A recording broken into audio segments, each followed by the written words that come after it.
దేవుడి నామానికి స్తోత్రములు. మీ అందరికీ కూడా ప్రభు పేరిట వందనములు తెలియజేస్తూ ఉన్నాను.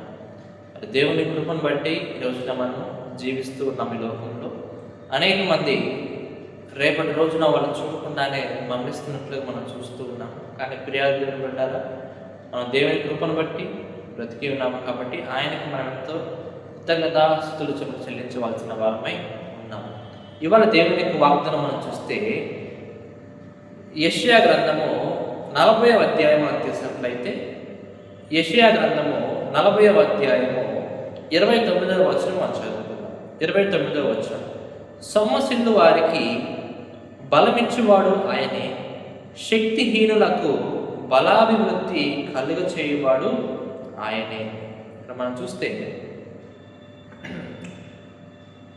మొదటిగా సొమ్మసిల్లిన వారికి బలమిచ్చేవాడు ఆయన అంటున్నాడు. అలానే 30వ వచనం మనం చూస్తే బాలులు సొమ్మసిల్లుతులు అలయుతులు యవనస్తులు తప్పక ఏం చేస్తారంత తొట్టిల్లుతారంట. ఇక్కడ మనం చూస్తే బలం ఇస్తున్నాడు ఈరోజు దేవుడు మనకి. బలము ఏమంటే ఎందుకు కావాలి బలము?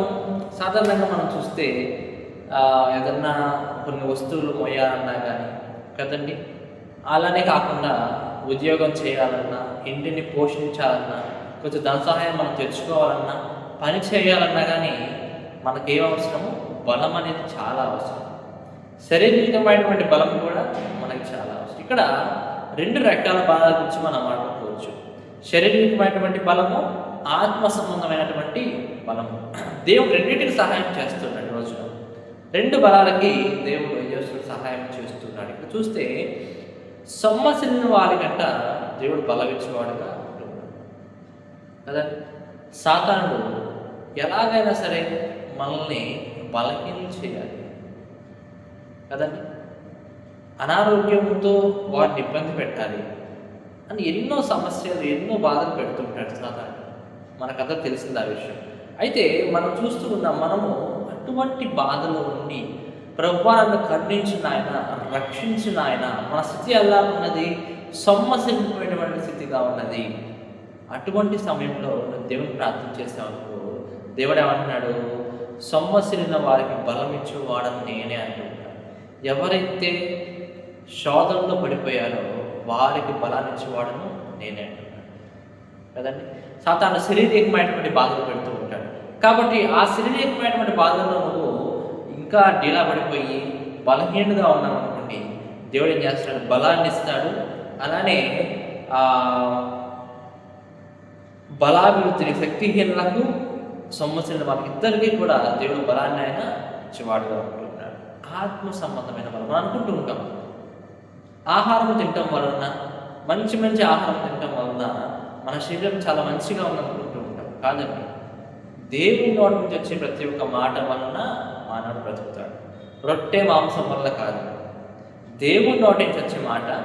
దేవుడు మనకు బలం ఇస్తూ ఉన్నాడు, దేవుడు మనకు ఆహారం ఇస్తూ ఉన్నాడు, దేవుడు మనకు పనిచేయడానికి శక్తిని ఇస్తూ ఉన్నాడు. కాబట్టే మనం ఏం చేస్తూ ఉన్నాము? మంచిగా వర్క్ చేసుకొని, మంచిగా మనీ సంపాదించుకొని, మన యొక్క పిల్లలను చదివించుకుంటూ ఉన్నాము. అనేక పనులు మనం చేస్తూ ఉన్నాము కదా. అయితే ఇశ్రాయేలు ప్రజలు 2 లక్షల మంది వాళ్ళు ఎలాగండి కాలు నడకతో వాళ్ళు నడిచారు చెప్పండి. ఎన్నో మైళ్ళు కాలు నడకతో వాళ్ళు నడిచారు. రాత్రి పగళ్ళు కాలు నడకతో వాళ్ళు నడిచారు. వాహనాలు లేవు, దేవుడు మ్యాజిక్ ఏం చేయలేదు. అయినా కానీ దేవుడు వాళ్ళకి బలాన్ని ఇచ్చాడు. ఒకళ్ళకు కూడా కాళ్ళ నొప్పులు కానీ, మోకాళ్ళ నొప్పులు కానీ, వారి యొక్క డ్రెస్సు కూడా అంట చినిగిపోవటం కానీ, మాసిపోవటం కానీ, చెప్పులు అరిగిపోవటం కానీ ఇవేమీ లేవటండి. ఎంత గొప్పగా వాళ్ళకి బలం ఇచ్చాడంటే దేవుడు. వాళ్ళు ఎటువంటి పరిస్థితుల్లో ఉన్నారు? అడవి ప్రాంతం, అడవిలో ఉన్నారు, చుట్టూ మృగాలు ఉంటూ ఉంటాయి, శోధనలో వాళ్ళు ఉన్నారు. కాబట్టి అటువంటి సమయంలో దేవుడు తన యొక్క బిడ్డలను కాపాడుకొని వారికి బలం ఇచ్చినట్లుగా మనం చూస్తాం. దేవుడు మనకి, మన కుటుంబానికి కూడా బలాన్ని ఇస్తాడు. ఎలాగైతే నీ శరీరాన్ని నువ్వు ఈ లోక సంబంధమైన ఆహారం నుంచి బలపరుస్తూ ఉంటావో, నీ ఆత్మకి కూడా బైబిల్ వాక్యమైనటువంటి ఆహారమును, ప్రార్థన అనేటువంటి పానీయమును ఇచ్చేసి నువ్వేం చేయాలి?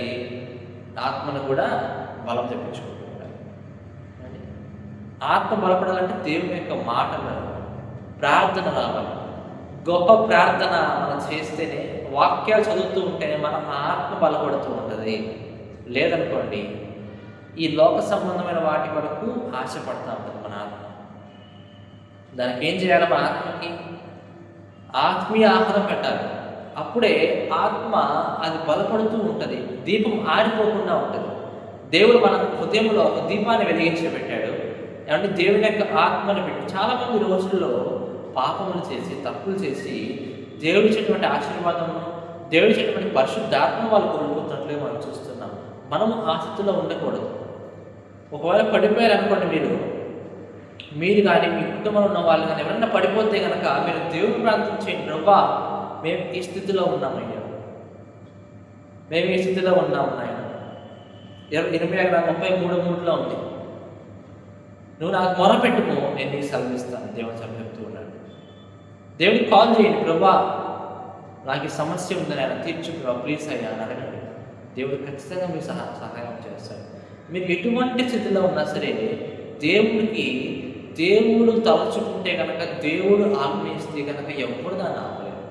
దేవుడు ఒక్కసారి ఆశీర్వాదం తలుపులు తెలిస్తే దాన్ని ఎవ్వరు పోయలేరు. దేవుడు మూసినటువంటి తలుపులు ఎవ్వరూ కూడా చేయలేరు. కాబట్టి దేవుడు నీకు బలం ఇస్తే ఎవరు ఆపలేరు. గుర్తుపెట్టుకోండి. అయితే అంటున్నాడు, సమస్యలు వాళ్ళకి బలం ఇచ్చేవాడని నేనే. సమస్యలు అంటే ఏంటి?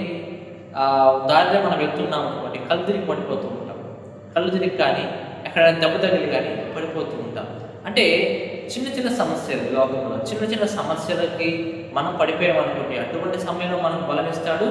శక్తిహీనులు అంటూ ఉన్నాడు.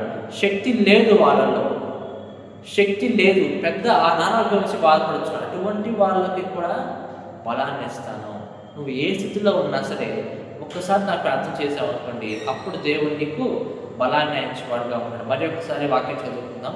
సమస్యలున్న వాళ్ళకంట బలమిచ్చేవాడు ఆయనే, శక్తిహీనులకు బలాభివృద్ధి కలుగు చేయవాడు ఆయన. దేవుడు ఈరోజు వాగ్దానం సెలవిస్తున్నాడు. దేవుడి యొక్క వాగ్దానం దీవించి ఆశీర్వదించుకుందాక. ఆమేన్.